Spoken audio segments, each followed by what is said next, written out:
Разбиты скульпторы портреты, уходят люди, не вернуть. А теми, кто ушел согреты, все те, кто начинает путь. Вениамин Смирнов.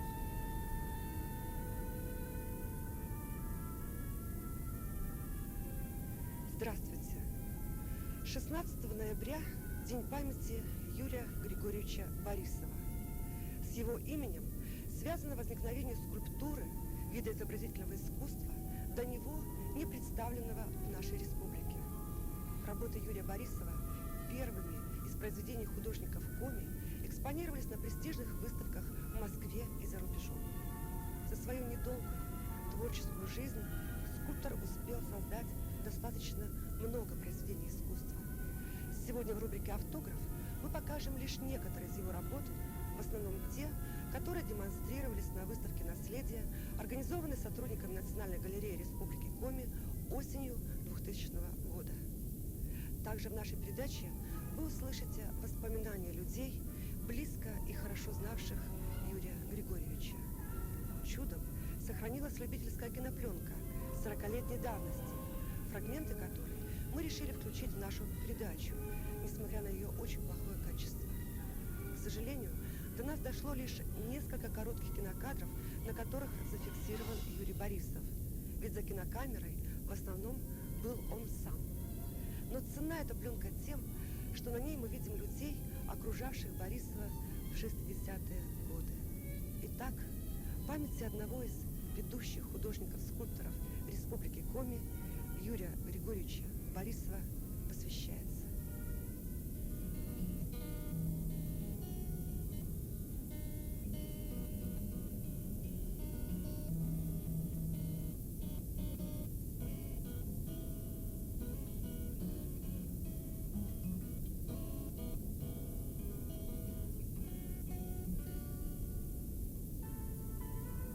Этот автограф Юрий Григорьевич Борисов оставил на одном из своих многочисленных эскизов. Наброски и рисунки – это идеи скульптора, запечатленные на бумаге. Теперь они имеют свою особую художественную ценность.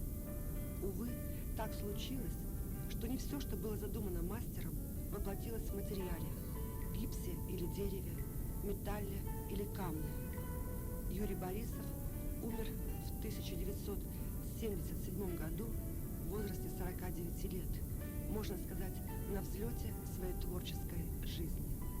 Как вы думаете, Валентин Васильевич, было ли у него признание при его жизни и чувствовал ли он себя уже тогда скульптором, известным скульптором? Насчет того, что известным, нет, но все-таки, не знаю, может, в душе каждый творец как-то считает, что он, может, весомее, чем в самом деле.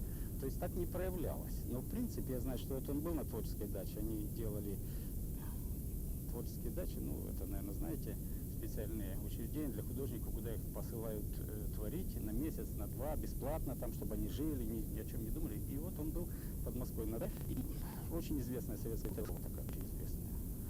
Вот, в Академии художеств она была все.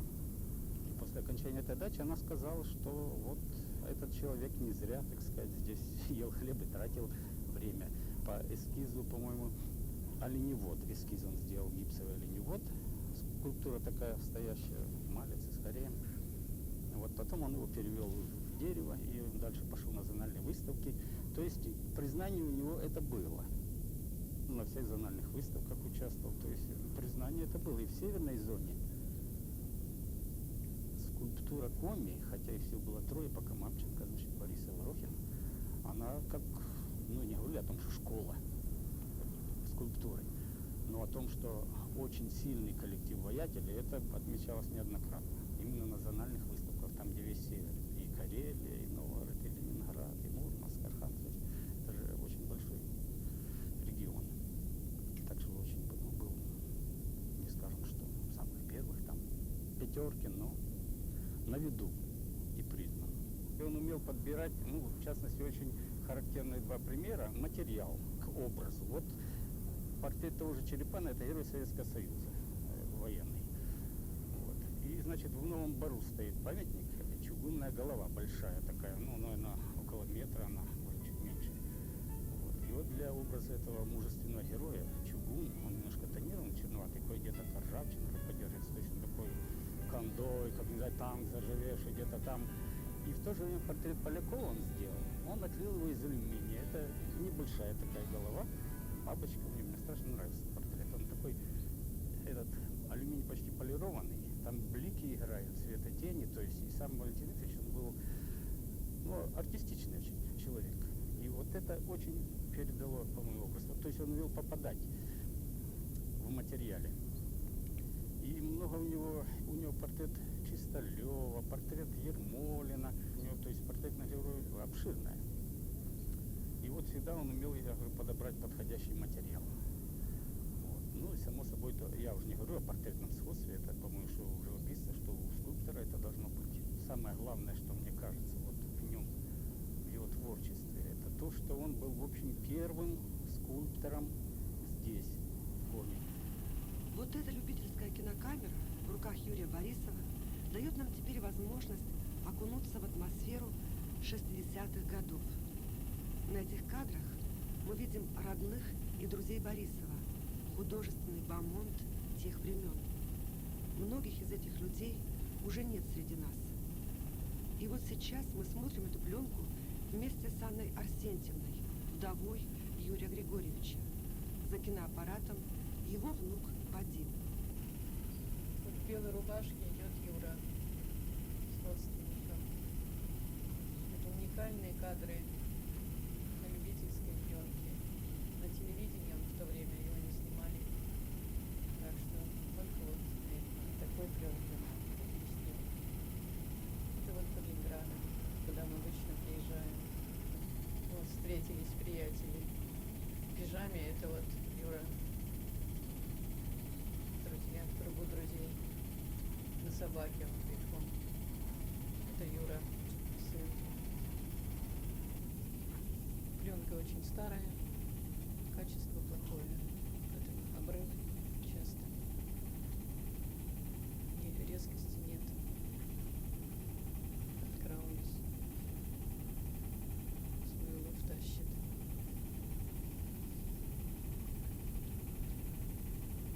Смотрю, садить, готовить уху.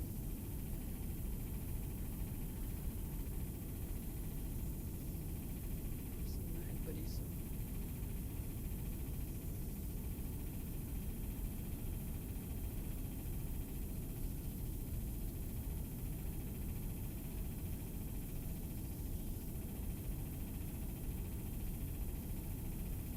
Тарковский.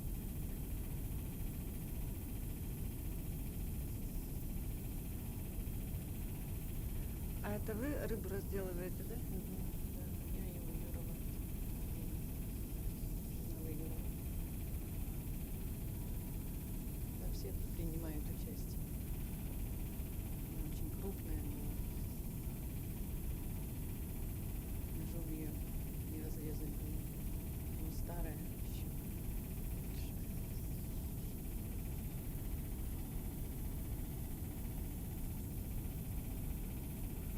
Мясо твердое. Алятуху. Панченко.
больше, чем картошки.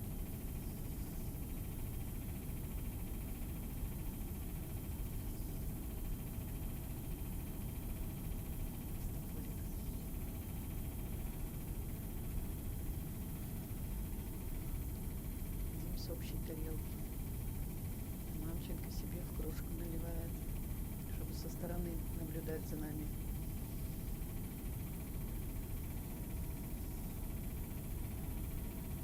Бутылочка. Вовсе не случайно, что чаще всех на экране мелькает скульптор Владислав Мамченко. Вот здесь, к примеру, он в роли дьячка в киносценировке по рассказу Чехова «Хирургия». Режиссер-постановщик и оператор Юрий Борисов. Владислава Никаноровича и Юрия Григорьевича связывала давняя дружба. Вместе они учились в Ленинградском художественно-промышленном училище имени Веры Мухиной. На этой фотографии среди студентов крайне справа, в первом ряду, Юрий Борисов. Судьба на некоторое время разлучила друзей. После окончания учебы Юрий Борисов приезжает в Сыктывкар.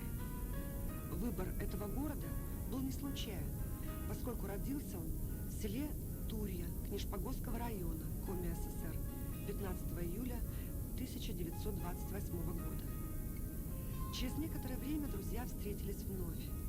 Владислав Мамченко переезжает в столицу республики Коми. И вот здесь, в 1953 году, они пробуют себя в скульптуре. С их первой совместной работы, бюста Героя Советского Союза Николая Блеснина, искусствоведы начинают отсчет нового вида искусства в республике Коми – скульптуры.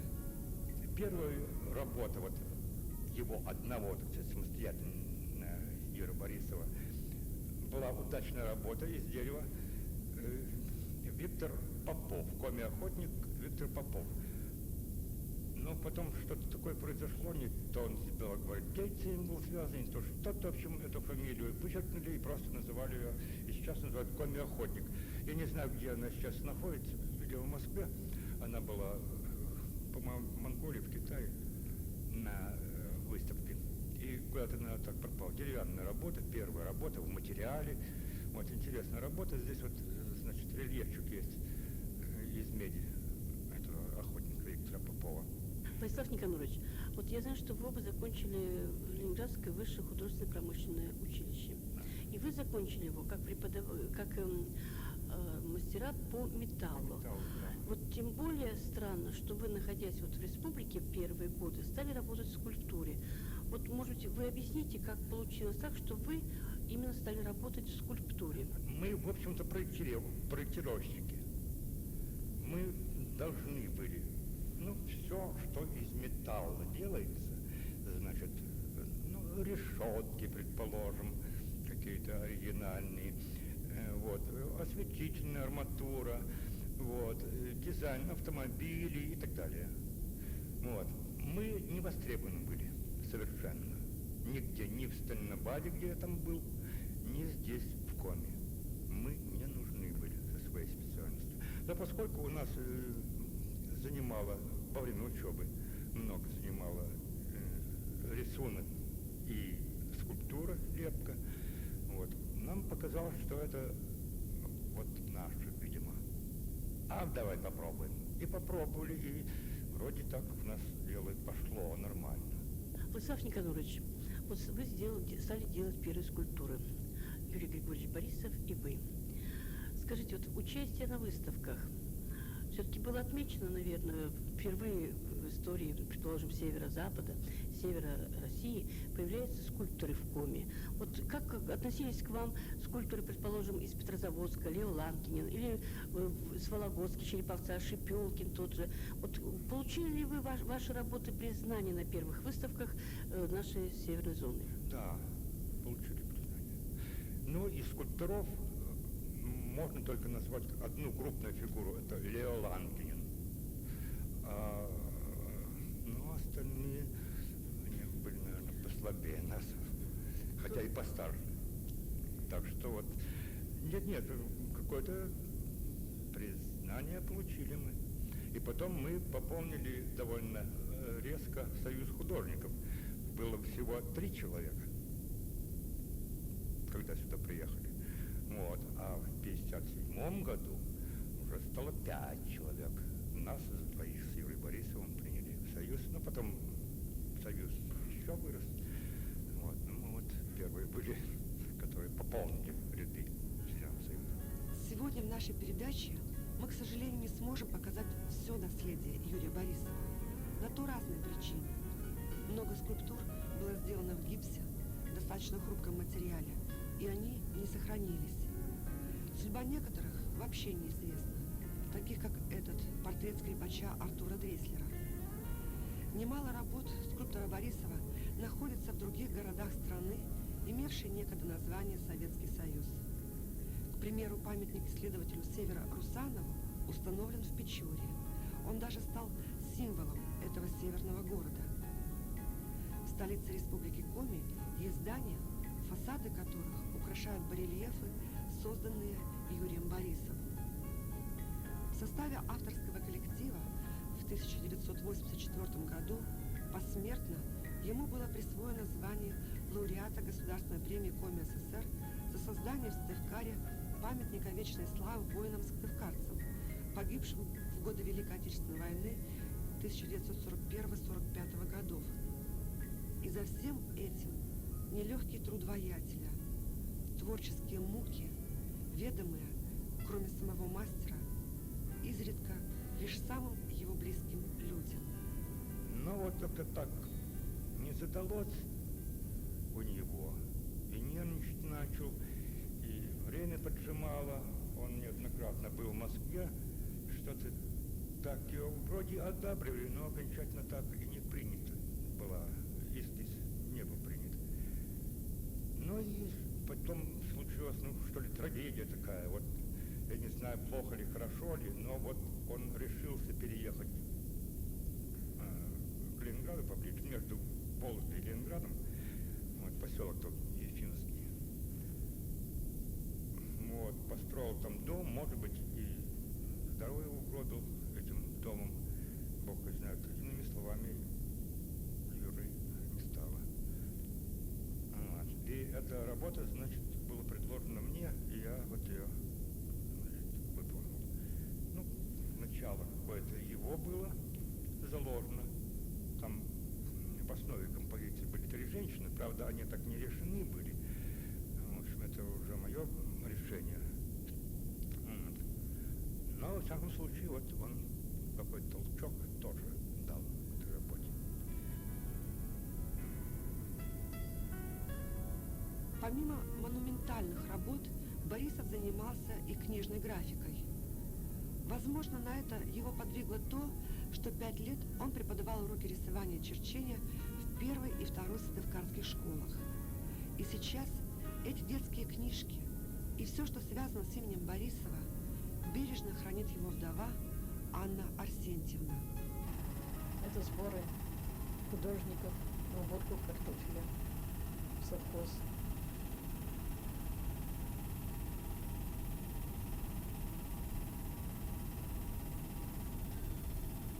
Художники.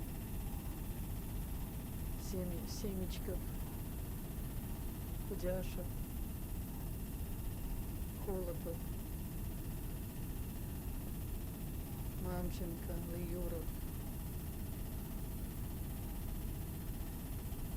Это еще ресторан побежали через ресторан. Шли сначала в ресторан, теперь костер разводят, уборка картофеля, потом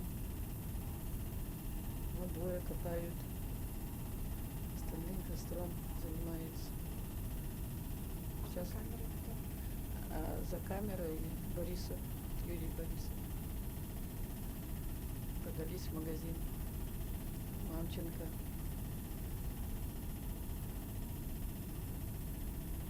Тоже обед. Михалев.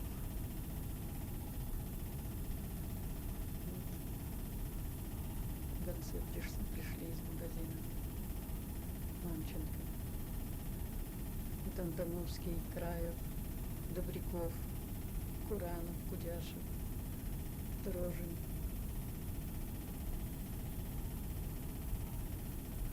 Бывший директор фонда Антоновский. Это Краулис слева, справа Холопов, Степан Холопов.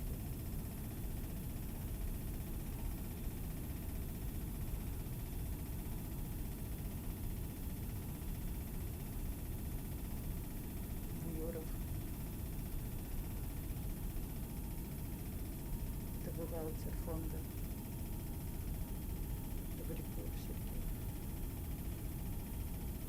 Мамченко. Лишь бы не копать, лишь бы время шло. Подались домой, копались.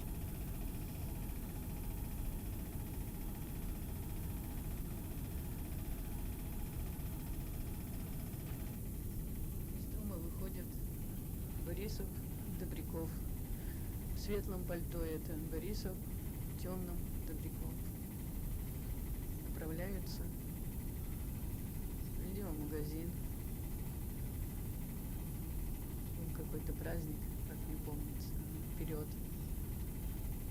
Он был, конечно, человек такой, знаете, покладистый, стеснительный, добрый, заботливый муж, отец. К семье он относился с вниманием, заботился о нас.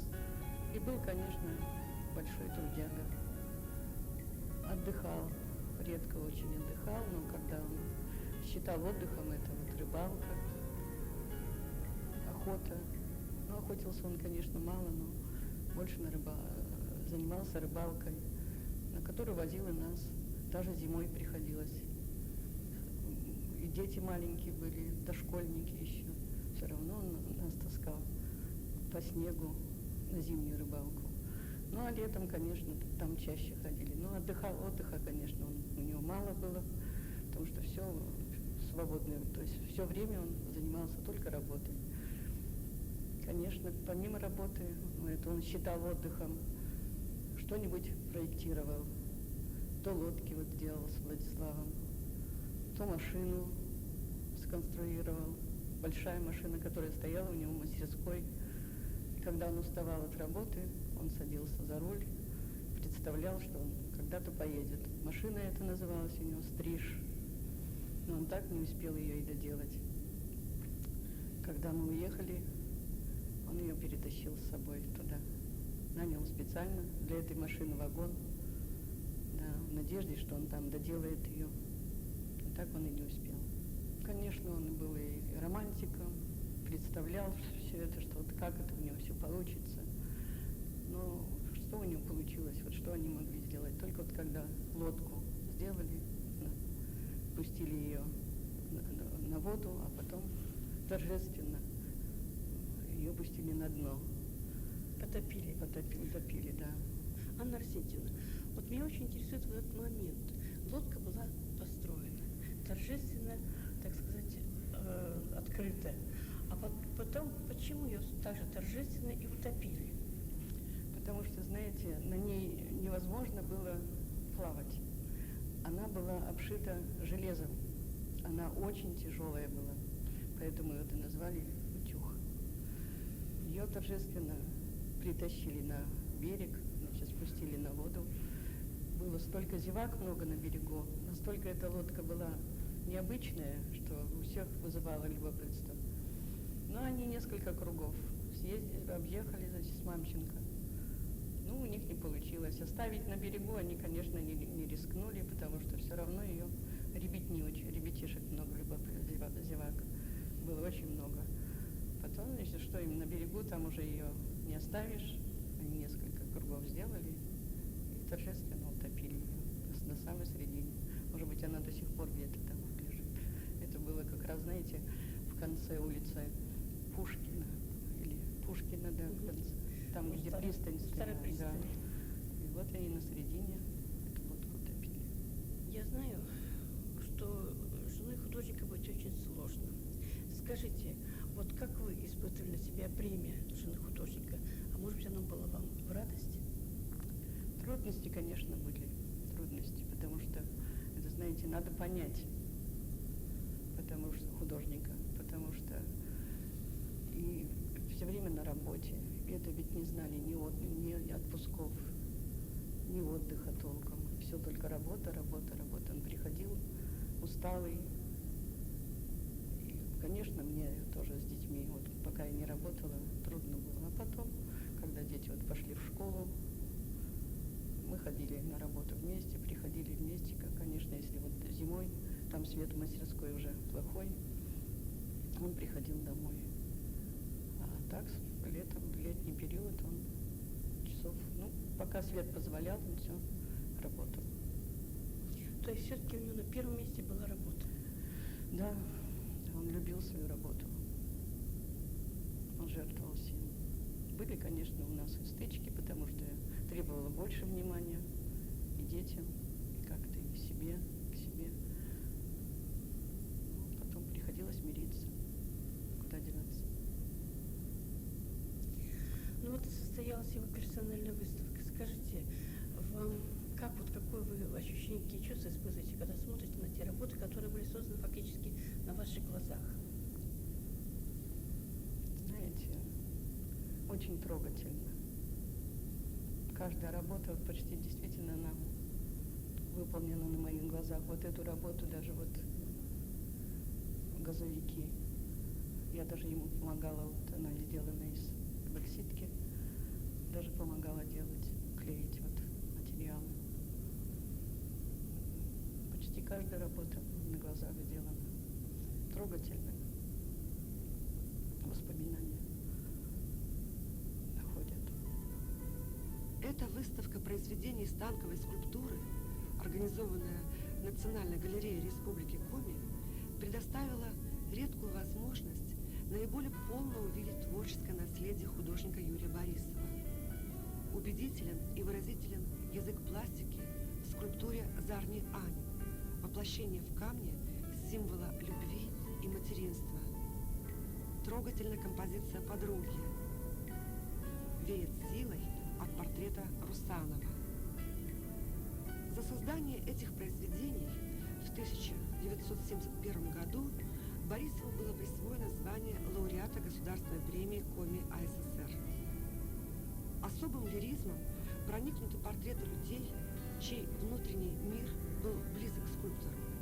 Это художник Рэм Ермолин, композитор Прометей Чисталев, поэт и драматург Виктор Савин. Чувство любви к своим родным подсказывает мастеру трактовку скульптурных образов жены, матери. Эти работы выразительны своей лаконичностью, мягкой лепкой лица. Удивляет неожиданностью взгляда скульптора портретная композиция «Внуки». Завершая повествование о скульпторе Юрии Борисове, хочется еще раз вернуться к стихам воркутинского скульптора Вениамина Смирнова, чьи поэтические строки послужили эпиграфом нашей передачи. Лепите, скульпторы, портреты, уходят люди, не вернуть. А теми, кто ушел согреты, все те, кто начинает путь. Лепите их, живое время пред вами в образе живом. Наиглавнейшая над всеми та тема, хоть видна с трудом, за буднями, за серой далью однообразия, бед, страстей, за всем, что отдано преданию, и за потоком новостей, за всем, что мы не замечаем, в упор не зная, кто нам друг, за всем, что помним и прощаем, за всем, что видим мы вокруг. Лепите, скульпторы, портреты, пусть вам поможет в этом Бог. Ведь столько песен недопето, да будет радостным итог.